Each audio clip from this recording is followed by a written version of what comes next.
Hello everybody, welcome back to our channel. In today's video, we're going to be discussing the study article for this weekend, February 1st to 2nd, 2025. So friends, we extend you a warm welcome. Thanks for joining us. And now, let's jump right in. So the study article 47 is entitled, Brothers, are you reaching out to serve as an elder? The theme text reads, if a man is reaching out to be an overseer, he is desirous of a fine work. 1 Timothy 3:1. We're going to be considering some of the scriptural requirements that a brother must meet in order to serve as an elder in the congregation. And let's start with the first and second paragraph. What does the fine work of an elder involve? And we have some comments about this. He takes the lead in preaching, works hard in shepherding and teaching, and builds up the congregation by word and example. So, for good reason, the Bible calls hard-working elders gifts in men. Number 3. Let's read it first. 1 Timothy 3:1-7. It reads, this statement is trustworthy. If a man is reaching out to be an overseer, he is desirous of a fine work. The overseer should therefore be irreprehensible, a husband of one wife, moderate in habits, sound in mind, orderly, hospitable, qualified to teach, not a drunkard, not violent but reasonable, not quarrelsome, not a lover of money, a man presiding over his own household in a fine manner, having his children in subjection with all seriousness. For any man does not know how to preside over his own household, how will he care for the congregation of God? Not a newly converted man, for fear that he might get puffed up with the pride and fall into the judgment pass on the devil. Moreover, he should also have fine testimony from outsiders, and that he doesn't fall into reproach and a snare of the devil. Now, Titus 1:5-9, it reads, I left you in Crete so that you would correct the things that were defective and make appointments of elders in city after city, as I instructed you. If there is any man free from accusation, a husband of one wife, having believing children who are not accused of debauchery or rebelliousness, for as God's steward, an overseer must be free from accusation, not self-willed, not quick-tempered, not a drunkard, not violent, not greedy of dishonest gain, but hospitable, a lover of goodness, sound in mind, righteous, loyal, self-controlled, holding firmly to the faithful word as respects his art of teaching, so that he may be able both to encourage by teaching that is wholesome and to reprove those who contradict. So, question 3, how can a brother qualify to serve as an elder? And we notice the requisites, the requirements, and qualifying as an elder is not the same as qualifying for a secular job. Often in the secular world, if you have the basic work skills that an employer is looking for, you can get the job. By contrast, if you wish to be appointed as an elder, you need more than preaching and teaching skills. You need to meet scriptural qualifications for elders listed at 1 Timothy 3:1-7 and Titus 1:5-9. Let's discuss some of these requirements. Gaining a fine reputation. Number 4. What does it mean to be irreprehensible? That is, have a good reputation in the congregation because your conduct is above reproach. but not just in the congregation. And this is another comment. In addition, you should have a fine testimony from outsiders. Unbelievers, non-fellow believers, may criticize our religion, our Christian beliefs, but they should have no valid reason to question our honesty or conduct. And we have an interesting example about Daniel 6:45, and some of the high officials, they were trying to look for some fault from Daniel, or negligence or corruption could be found in him, but they did find anything against him. He was trustworthy, and they could find no grounds for accusation or anything corrupt because he was trustworthy, and no negligence or corruption could be found in him. So that's about Daniel, and of course, many of the friends in the congregation are doing good in the same way. Number 5, how can you show that you are a lover of goodness? And this is not just being with the good people, it involves you look for the good in others, but not just that. You commend them for their fine qualities. In other words, we observe, we notice good in others, and we recognize and we express them their fine or their good qualities. You are also happy to do good for others, even going beyond what is required, or like Jesus said, the extra mile. And that's definitely part of the work of an elder. He's doing the extra mile. In the congregation, work requires it, and the joy that comes from serving others far outweighs any sacrifice. Why? The Bible principle is Acts 20:35. Number 6, and let's read it first, Hebrews 13:2 and 16. So it reads, "Don't forget hospitality, for through it some unknowingly entertained angels. Moreover, don't forget to do good and share what you have with others, for God is well pleased with such sacrifices." Okay, first of all, this is not just for the elders, this is for all the friends in the congregation, and the question 6 reads, what are some ways to be hospitable? And when you do good things for others, including those outside your circle of close friends. Okay, another comment. A hospitable man shares what he can with visitors, including lowly ones of little means and hard-working servants such as circuit overseers and visiting speakers. And in this picture, we appreciate an example of it. A hospitable Christian couple welcome a traveling overseer and his wife. And as always, they are offering the best they have, doing their best effort, and it's really impressive and commendable. Number 7, how does an elder show that he's not a lover of money? And the answer is through his actions, words, feelings, thoughts, etc. Whether you are rich or poor, you put kingdom interests first in all aspects of your life. As the Bible states at Matthew 6:33, you use your time, energy, and other resources to worship Jehovah, to care for your family, and to serve the congregation.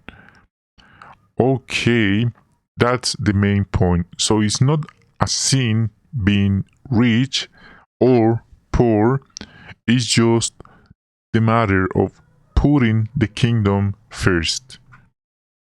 Number 8. What are some ways you show that you are moderate in habits and self-controlled? And it's about balance. For example, you are balanced in all areas of your life. This includes avoiding extremes in eating, drinking, dress, and grooming, and recreation. You are not slave to the trends of the world. You are level-headed, that is, you remain calm even when provoked. So, if we think for a moment, we notice this is very important. And you are not a drunkard, nor do you have a reputation as a heavy drinker. All these points are involved in having a good reputation. Number 9. What is involved in being sound in mind and orderly? And the answer is you carefully evaluate matters based on Bible principles. You have thought deeply about these principles, and that has given you insight and understanding. You don't jump to conclusions. Instead, you make sure that you have all the necessary facts. Another comment, you are known for being reliable and for following direction in God's organization instructions. These qualities will contribute to your fine reputation. Setting a good example as a family head. This is another requisite or requirement. How does a man preside over his own household in a fine manner?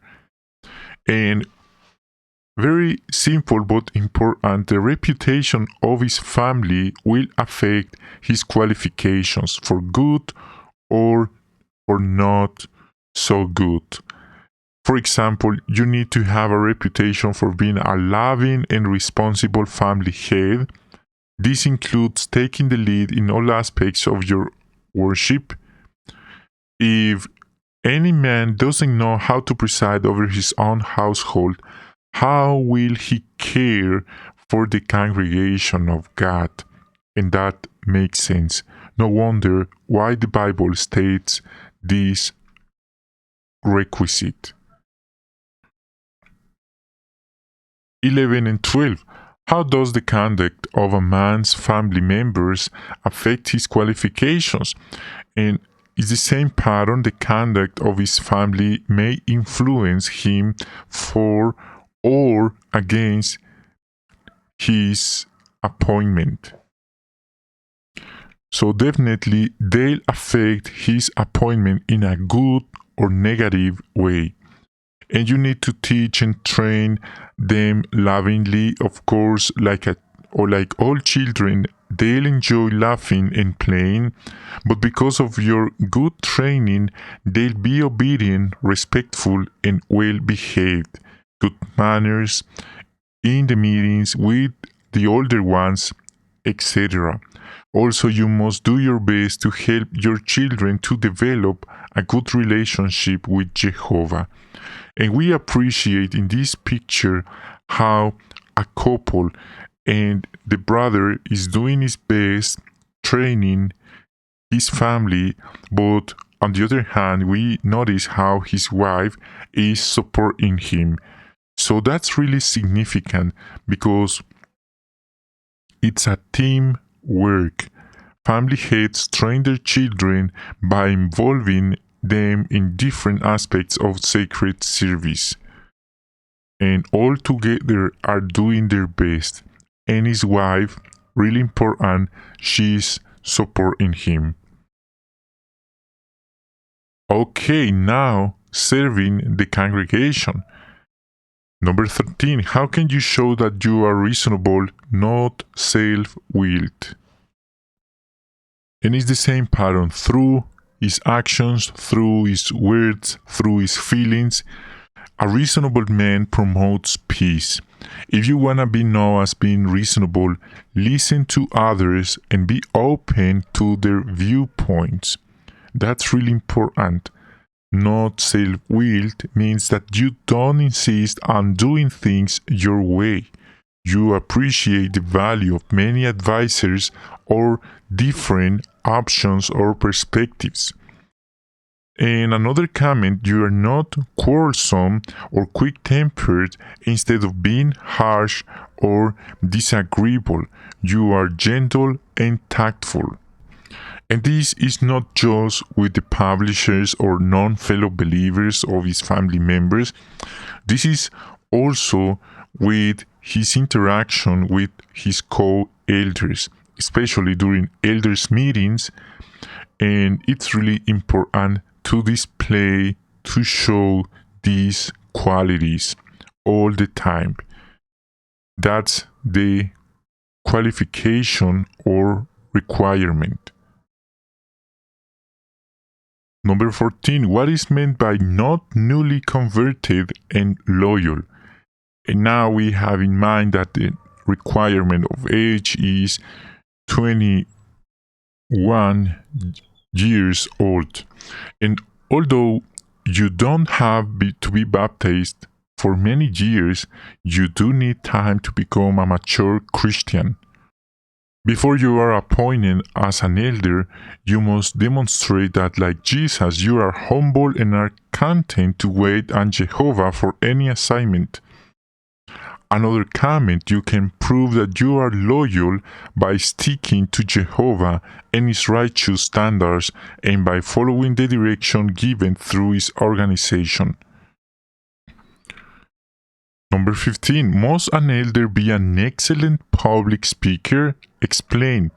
And the answer is no necessarily, because many well-qualified elders, though not the best public speakers, teach effectively in the ministry and on shepherding calls.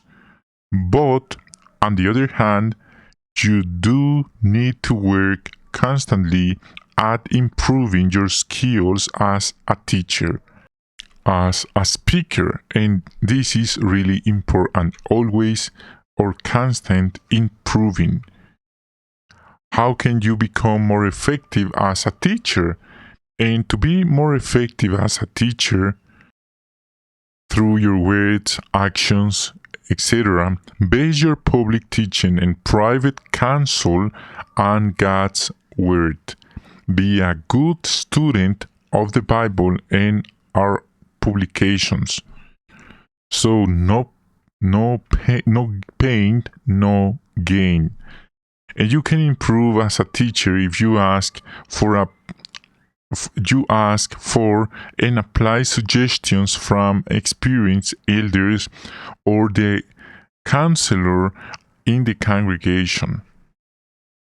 Elders need to be able to not just convey information but to encourage their brothers and sisters. Elders must at times counsel or even reprove them. In either case, elders must always be kind and respectful. There is no excuse to put them down in these conversations or meetings. And in this picture, we notice how a servant takes advantage of an opportunity to learn how to teach from the Bible while with an experienced elder. Then the servant also is doing the same, is rehearsing his congregation talk in front of a mirror. And it's not his, in the shepherding call, referring to many verses. Sometimes it's just one scripture required, but not many scriptures, but the right questions. And that's he's doing in a kind and loving way. The next one, continue reaching out 17. What can help ministerial servants to continue reaching out? They must remember that neither Jehovah nor his organization expects they to display these qualities perfectly, but almost. And it's Jehovah's powerful spirit that helps them to develop these qualifications. Question B. What should elders keep in mind when evaluating brothers for appointment? This is from their perspective, and they are not or shouldn't be overly righteous. That's really important. They shouldn't act like they are perfect and the others are imperfect. All we are imperfect. Each elder knows that he himself doesn't meet the qualifications perfectly.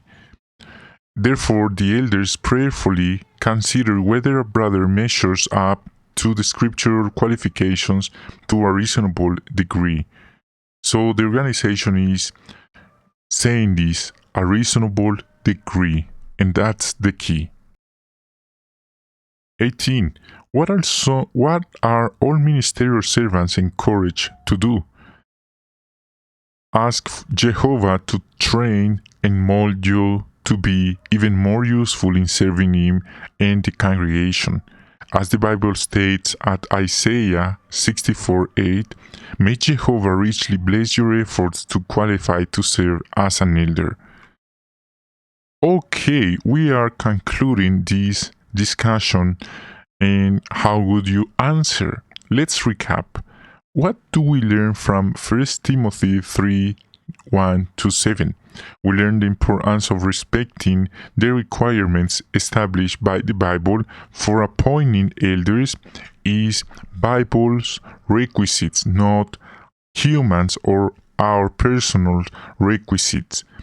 These requirements are inspired, and the person is expected to meet them in a reasonable degree. Being reasonable, having a good reputation, being generous or hospitable, having good judgment, etc. What do we learn from Titus 1:5-9? Family, children, and spouse can have a positive influence on the appointment of the candidate for elder. That's in a positive way, but is the same in a negative way. It's said that elders should be reasonable people, not stubborn, not conflictive, not angry, but rather peaceful. What do we learn from Hebrews 13:2-16? The hospitable man shares what he can with the people who visit him, including those who have few resources and those who work hard for their brothers. Everyone, not just the elders, is expected to be hospitable and share things with others. It's noticeable that a requirement for being an elder is to be hospitable. Okay, friends, thank you so much for joining us in this consideration. And now we'd like to say hello to some dear friends like Jennifer Hobbs, Joki Muthoni, Eric Stewart, Helen, Lisa, Jacinta. So we appreciate your help, your encouraging support, dear friends, and may Jehovah bless you, your family, and your work, and of course your holy, sacred service in your congregations, respectively. We also say hello to SGD, Rhoda Reese, Faith Flame, Lisa Beth, Bishop 4072, Patricia Linviol, and Mary Claire, Stephen Bonifo, Shem Dixon, and Julie Mailer, Ruth Acosta, Ardon Williams, Clara Banda, our dear sister Georgia Miller. Thank you so much for being every week. And Pine Dairy, Isimot Muheb, and Shem Dixon. Okay, dear friends, thank you so much for joining us in this consideration. That's a wrap for this video. We hope you have a wonderful day, stay awesome, and hope to see you in our next broadcast. Bye for now.